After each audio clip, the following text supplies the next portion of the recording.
Live, late breaking. This is KMAX News at 10 in high definition. Obviously, this will have some kind of impact between, the American and Saudi relations. A former Texas Tech student serving prison time for terrorism gets new support for freedom from an online campaign.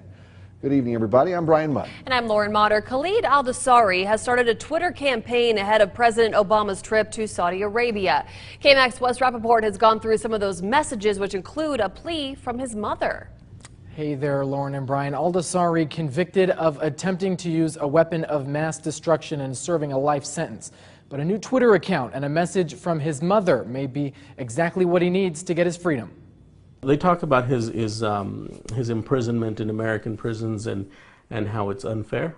A Twitter account with over 3,000 tweets, all in Arabic, most of them relating to the imprisonment of Khalid al-Dousari. Some of the tweets were asking just for God's help and in the protection and the refuge of Khalid because he was wrongly accused. Hundreds of messages calling on the Saudi Arabian government to take up al-Dousari's case, including a video of a woman believed to be his mother pleading to see her son.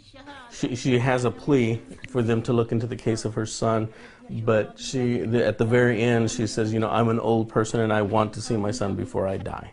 David Villarreal is the director of the language laboratory at Texas Tech. We plea to our wise government here that they open the case of our son, of our citizen's son, and then his name Khalid al-Dousari. A lot of the tweets on this were showing support for the mother of Khalid al-Dousari, saying that they stand with him, and a lot of the tweets referred to his false imprisonment, that he was innocent and that he shouldn't be imprisoned. According to the FBI, al-Dousari bought chemicals and equipment that would make an improvised explosive device, or IED. In this case, the threat was very, very real.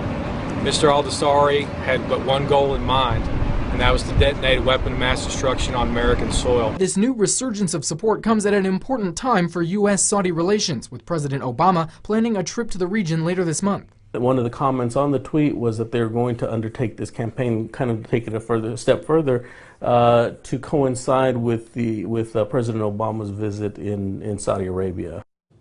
Now, Villarreal says the overall tone of the tweets seemed to be positive, not really condemning the United States, except for a few comments about the American prison system compared to Sharia law. Al-Dousari currently serving his life sentence in a federal prison in Illinois. Our calls to the FBI have not yet been returned. Lauren. Wes, thank you. Texas Tech's